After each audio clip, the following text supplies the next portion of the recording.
How do you get the dreamy haze effect in Photoshop? Let's go. So here we are at the computer. This is a new camera angle because I noticed in the last video the audio wasn't that great. But you guys absolutely loved the video. So keep showing the love, keep showing the support. Anyway, to the computer, here's Photoshop.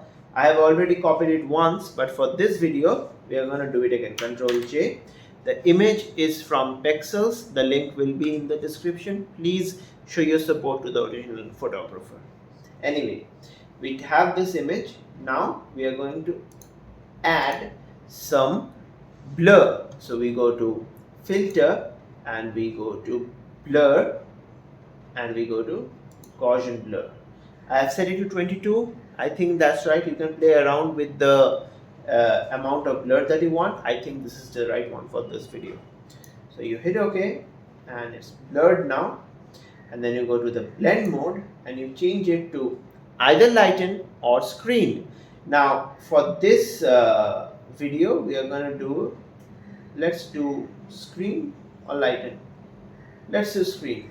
Okay, then we can change the opacity if we want, but I think for this particular image the 100% opacity works actually perfectly fine. Otherwise you would have to just decrease the opacity a little bit if it's too bright.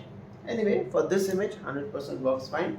You can also add some noise. So you go to noise, add noise, click on monochromatic and click on uniform, and yes, okay, and you go here and there's a little bit of noise, and that's it.